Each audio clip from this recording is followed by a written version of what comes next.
Hello everyone. So இந்த வீடியோல பாத்தீங்கன்னா NCERT bookல இருக்கிற units and measurement lessonல இருக்கிற example question நம்ம ஒவ்வொண்ணா சால்வ் பண்ண போறோம். வாங்க क्वेश्चंस பார்க்கலாம். Question number 12.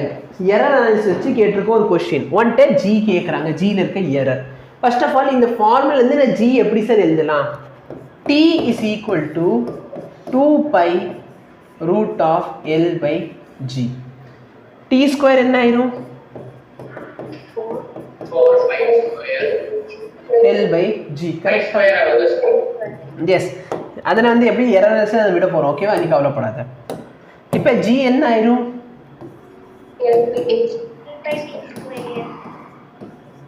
L by T square. கரெக்ட்டா?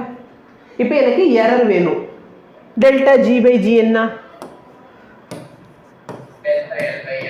Very good. நல்லா பாரு அந்த இடத்துல 4 pi square விட்டு தள்ளிரு. Delta L by L plus 2 very good 2 into delta T by T. Delta L by L. நல்லா பாரு லென்த்ல எவ்வளவு சார் எரர் இருக்குன்னு சொல்லிக்கிறான் 1 mm. இந்த வேற எதுல இருக்கு சென்டிமீட்டர்ல இருக்கு. அப்ப மில்லிமீட்டர் சென்டிமீட்டருக்கு மாத்திக்கலாமா?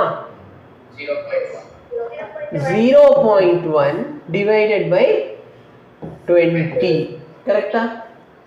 Plus 2 into time எவ்வளவு எரர் இருக்குது? இப்ப டைம்ல எரர் கொடுக்கல. எரர் கொடுக்கல நான் அந்த வாட்ச்ல மினிமம் எவ்வளவு மெஷர் பண்ண முடியும் பாரு. 1 second ரெசல்யூஷன் இருக்கு. அப்ப மினிமம் 1 second தான் மெஷர் பண்ண முடியும். அப்ப மினிமம் தான் நம்மளோட எரர். டோட்டல் டைம் எவ்வளவு ஆச்சு? புரியுதா? Okay. 0.1 by 20 plus 2 by 90. இது வந்து 1 by 2 னா 0.05. கரெக்ட்டா? அத 2 ஆல டிவைட் பண்ணா 0.1 divide by 20.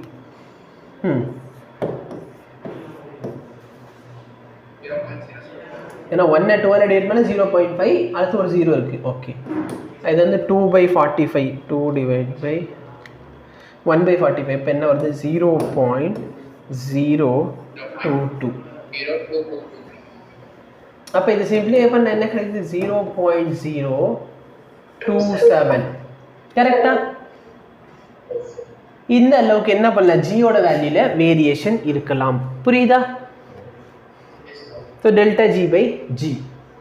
Suppose percentage கேட்டா என்ன பண்ணிக்கலாம் 100 ஆல மல்டிப்ளை பண்ணிரு 2.7%.